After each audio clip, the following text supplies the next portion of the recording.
Attention please అంటున్నా. Phone మాట్లాడుకుంటారు, మైకులు పట్టుకుంటారు. వాసు గారు ఏమండి, ఇప్పుడు అంటే నేను లాస్ట్ టైం కూడా ఒకసారి చెప్పాను, జస్ట్ ఫర్ రిచువల్ సేక్ మళ్ళీ ఇంకోసారి రిపీట్ చేస్తాను. ఇండస్ట్రీలో మహామహులు, అతిరథ మహారథులు అనుకున్న వాళ్ళు కూడా చెయ్యలేని పని మీరు చిన్న సినిమాలకి, చిన్న సినిమా నిర్మాతలకి చేస్తున్నందుకు మాత్రం మీడియా ముఖంగా, ఎందుకంటే ఆయన ఇప్పుడు మాట అన్నారు డైరెక్ట్. మీరంటే మీకు బాగా ఇష్టం కదా, పర్సనల్ గా బాగా ఇష్టం కదా. బాగా ఇష్టాలు ఇక్కడ పని చేస్తారు, చాలా మంది బాగా ఇష్టం ఉంటారు, బాగా చేస్తున్నారు. ఇది ఓకే. అతిరథ మహారాజులు చాలా మంది చేయలేని పని మీరు చేస్తున్నారు. మీకు నా మీద ఉన్న ప్రేమ నన్ను కాల్ చేస్తున్నారు. కాదు, ప్రేమ వేరు, ప్రేమ వేరు. ఇప్పుడే డైరెక్టర్ గారు ఒక మాట అన్నారు, అందుకని నాకు ఆ మాట స్ట్రైక్ అయింది. అంటే నార్మల్గా ఇలాంటి సినిమాలు అడ్రస్ లేకుండా ఎగిరిపోతాయండి, వాళ్ళు తీసుకోవడం వల్ల ఈ సినిమాకి ఈ రోజున మైలేజ్ కానీ అక్కడి నుంచి స్టార్ట్ చేయండి, బాగుంది. మరి చెప్పకపోతే ముందు వినండి. నేను ఇప్పుడు దాని మీదే కన్కరెంట్ క్వశ్చన్ దాని మీదే ఉంది. ఇప్పుడు మీది ఒక మీడా స్ట్రచ్ లా తయారైంది సినిమా. మీడా స్ట్రచ్ అంటే ఏది ముట్టుకుంటే అది గోల్డ్ అయిపోతుంది, అది మీడా స్ట్రచ్. మీడా స్ట్రచ్ లా తయారైంది. మీరేమో సినిమా తర్వాత సినిమా చేస్తున్నప్పుడు మీ తాలూకా మైండ్ సెట్లో అంటే మీరు ఎలాంటి ఛాలెంజ్ ఫేస్ చేస్తున్నారు? ఎందుకంటే ఇమేజా పెరుగుతున్నది, ఎవరో మిమ్మల్ని ఏమో కాఫీ డేలోనూ ఎక్కడో కలిసి ఎంత పుచ్చుకుంటారని అడుగుతున్నారు, అంత పాపులర్ అయ్యారు మీరు. సో అది ఒక రకంగా బర్డెనే కదండి, దాన్ని ఎట్లా హ్యాండిల్ చేస్తున్నారు? అలా కాదు నాగేంద్ర గారు, మీరు దాన్ని ఎలా చూసారు? ఇప్పుడు నేను ఇంచుమించు 27 ఫిలిమ్స్ చేశా, మీకు తెలుసు. మంచి మంచి సినిమాలు చేసాము, కొన్ని మంచి బ్లాక్ బస్టర్స్ కూడా ఉన్నాయి. Yes sir. ఇప్పుడు అక్కడి నుంచి నేను కనబడితే పబ్లిసిటీకి అంతా తీసుకుంటున్నారంటే నేను ఎదిగినట్ట, నేనే కన్ఫ్యూజ్ అయ్యాను నిన్న. You became so popular in the public, promotions వాళ్ళకి తెలియనక్కర్లేదు, వాళ్ళ మనసులో ఉండే ఆర్ద్రత ఏంటి, కొత్త డైరెక్టర్లు కొత్త ప్రొడ్యూసర్లు ఉండే ఆ వెట్ ఏంటి అనేది పబ్లిక్ కి తెలియనక్కర్లా. పబ్లిక్ ఏం తెలిసిందంటే మీరు చాలా గొప్పగా హెల్పింగ్ హ్యాండ్ ఇచ్చి సినిమాలు నిలబెడుతున్నారు అన్నది ఎస్టాబ్లిష్ అయింది. అది మీకు ఏ రకంగా ఛాలెంజ్ క్రియేట్ చేస్తున్నది? దాన్ని మీరు ఎంజాయ్ చేస్తున్నారా, లేకపోతే దాంట్లో ఉండే ఛాలెంజ్ మీరు ఏ విధంగా ఫేస్ చేస్తున్నారని నేను అడుగుతున్నా. యాక్చువల్లీ చాలా పీస్ఫుల్గా ఉన్నానండి, ఎందుకంటే ఇప్పుడు ప్రొడక్షన్ చేస్తున్న వాళ్ళందరూ కష్టాలు చూస్తున్నాం.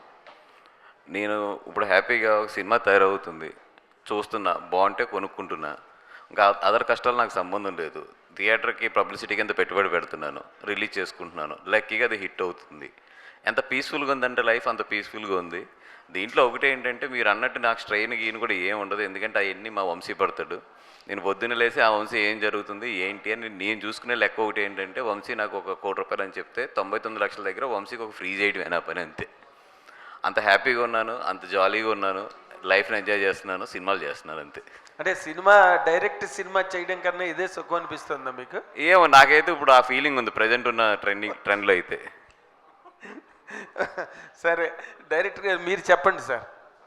ఇప్పుడు రేపు 25 రిలీజ్ అంటే 25th డిసెంబర్ రిలీజ్ అంటే ఇందాకలా ఫైన్ ట్యూనింగ్ చేసుకోవడానికి డైరెక్టర్ గారికి ఇంకొంచెం అవకాశం దొరికిందన్న మాట దొరికింది ఎవరి నోట్లోంచి. Okay okay sir. అంటే ఆ ఫైన్ ట్యూనింగ్ మొన్న రిలీజ్ టైంకి మీరు మిస్ అయ్యారా? లేదు డైలాగ్ నాదే, ఫైన్ ట్యూన్ అయింది నాదే ఆ డైలాగ్ ఇందాక ఫైన్ ట్యూన్. లేదు అదే అంటే ఇప్పుడే కదా సార్ తెలిసింది, నిన్నటికి అయిపోయింది కంప్లీట్గా మాకు ఫైన్ ట్యూనింగ్ అనమాట. ఓకే, ఇంకా ఉన్నదా ఫైన్ ట్యూన్ చేయాలి? ఇంకేం ఉండదు సార్. సార్ జనరలీ ఏంటంటే సార్, సినిమా అనేది మనం లాస్ట్ వరకు చేతిలో ఉంది అన్నప్పుడు ఏదో ఒకటి చెక్ చేసుకుంటూ ఉంటాం అనమాట, అంతే. అంత సులభంగా బయటికి పంపించలేము, ఎందుకంటే ఇంకా ఏమన్నా ఉందా అన్నది మాత్రం ఖచ్చితంగా సినిమా మా చేతిలోంచి వీళ్ళు లాక్కునే వరకు డైరెక్టర్లుగా మేము చూసుకుంటూ ఉంటాం అనమాట, అంతే తప్ప అంతకుమించి ఏం లేదు. ఓకే, వెల్ డన్ అండి. దామోదర్ ప్రసాద్ గారు, అయ్యా దామోదర్ ప్రసాద్ గారు, రంజిత్ మూవీస్ అధినేత దామోదర్ ప్రసాద్ గారు, కానూరి దామోదర్ ప్రసాద్ గారు, మీరు ఇక మీదటైనా మీరు సినిమాల నిర్మాణం అన్నది కంటిన్యూ చేస్తారా? ఈ సినిమా హిట్ అయిన తర్వాత అయినా, లేక మళ్ళీ గ్యాప్ ఇచ్చేస్తారా? పార్ట్నర్షిప్ అడుగుదాం మైక్ సార్, వాసుని పార్ట్నర్షిప్ అడుగుదాం అనుకుంటున్నా. పార్ట్నర్షిప్ తను చెప్పిన మాట కూడా నేను కూడా చూస్తున్నా కదా ఈ మధ్య, ఇంకెక్కువ వీళ్ళందరికంటే చాలా దగ్గరగా చూస్తున్నా నేను. కరెక్ట్.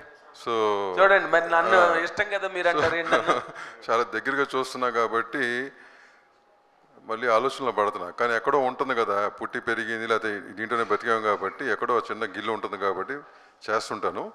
3 years కాన్షియస్ బ్రేక్ తీసుకున్నాను. I'm back again. Oh fantastic అండి. This combination will really create wonders. Vamsi garu, మీరు కూడా ఈ సినిమా గురించి మీరు ప్రత్యేకంగా ఇందాక నుంచి భయపడుతున్నారు, లేదా తావిదులు తెచ్చుకోండి, ఆంజనేయ స్వామి యూట్యూబ్లో పెట్టుకోండి, ఇన్ని చెప్తున్నారు కదా. దీనికి రేపు సినిమా రిలీజ్ అయిన తర్వాత థియేటర్లో ఎంతవరకు మీరు అంటున్న మాటలు కనెక్ట్ అవుతాయి, లేకపోతే మీరు ఎంతవరకు మీరు అంటున్న మాటలు రెలవెంట్గా రేపు సౌండ్ అవుతాయి అని కనుక అడిగితే ఏం చెప్తారు సార్ మీరు? మా ట్రాక్ రికార్డ్ చూసి క్రెడిబిలిటీ ఉంటే, నమ్మకం ఉంటే ఇంకా అప్పుడే ముందుకు రండి అని చెప్తున్నా. వాసు గారు, నేను అన్నమాట ఆయన తొడలేం కొట్టమే కానీ ఓకే అసలు ఓకే ఓకే ఓకే నేను అన్నమాటకే వచ్చాడు ఆయన. లేదు, ఎందుకు ఇప్పుడు సినిమా చూసి భయపడతారు, భయపడకపోతే అట్లీస్ట్ నా స్పీచ్లను చూసి భయపడండి. వాసగారిన భయపడుతున్నారు. లేదు, నేను చాలా కాన్ఫిడెంట్గా ఉన్నాను, మేమందరం కూడా చాలా కాన్ఫిడెంట్గా ఉన్నాం. ఊరికే అయితే మాట్లాడే మాటలు అయితే కాదు, నమ్మితేనే మాట్లాడతాం, నమ్మకంతో చెప్తున్నాం. ఖచ్చితంగా ఈ సినిమా చూసి మీరు అందరూ భయపడతారు. And not just that, climax point ఏదైతే ఉంటుందో అగైన్ అది వెరీ హార్ట్ టచింగ్ అండ్ ఆలోచింప చేస్తుంది. So very good. నిర్మాత గారు, మీరు చాలా సిల్లీగా తీసుకుని చాలా సీరియస్ సినిమా తీసినందుకు కంగ్రాచులేషన్స్ చెప్తూ, ఈ సినిమాని మీరు మొట్టమొదట బన్నీవాస్ గారికి లేదా మా నందిపాటి వంశీ గారికి చేతిలో పెట్టే ముందు మీ ఫేజ్ ఆఫ్ ఎక్స్పీరియన్స్ ఏంటండి?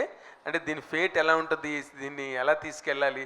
ఇప్పుడు వాళ్ళ చేతిలోకి వచ్చింది కాబట్టి మీరు హంసతూలిక తల్పం మీద పడుకున్నట్టుగా నాకు కనిపిస్తోంది, కానీ దాని ముందు మీ పరిస్థితి ఏంటని అడుగుతున్నాను నేను. నాగేంద్ర గారు ఇంకా ఉన్నారు చాలా మంది. అదే నేను అడిగేస్తే నన్ను పిలిచారు, అందుకే I'm invited guest for questioning. ఈ రోజు చీఫ్ గెస్ట్ మీరే ఈరోజు. మీరు దాని ముందు మీ ఫేజ్ ఏంటి? అంటే యాక్చువల్గా నేను ఏం చేసిన చాలా రిలాక్స్గానే చేస్తానండి. అంటే దేనికి అంత టెన్షన్ పడను, ఎందుకంటే టెన్షన్ పడితే అదేం ప్రాబ్లం ఫుల్ఫిల్ అవ్వదు కదా.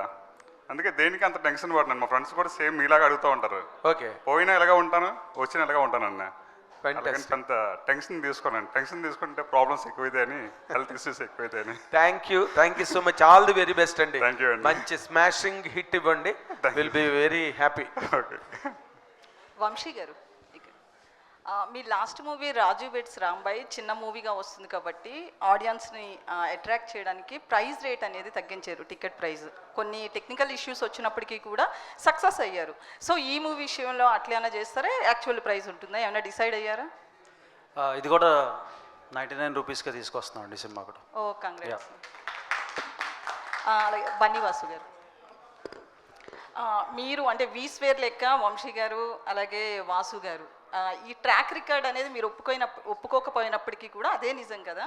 సో నెక్స్ట్ కూడా సేమ్ కాంబినేషన్ కంటిన్యూ చేస్తారా, ప్లాన్స్ ఏమన్నా ఉన్నాయి? అమ్మ ట్రాక్ రికార్డులు వరల్డ్ రికార్డులు ఏమీ లేవు, లక్కీగా వర్కౌట్ అవుతుంది.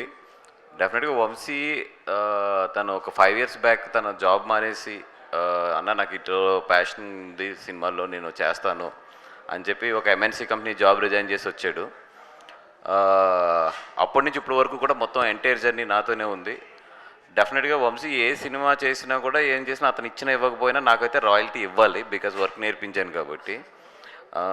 ఏదో ఈ మధ్యలో వచ్చి చెప్పాడు మొన్న ఇండివిజువల్గా ఏదో ఒక సినిమా చేస్తానన్న, అది అంటే పగులుద్దని చెప్పాను. అట్లాంటివి ఏం పెట్టుకోకు, జాగ్రత్తగా నా రాయల్టీ నాకు కావాల్సిందని మొహమాటం లేకుండా చెప్పాను.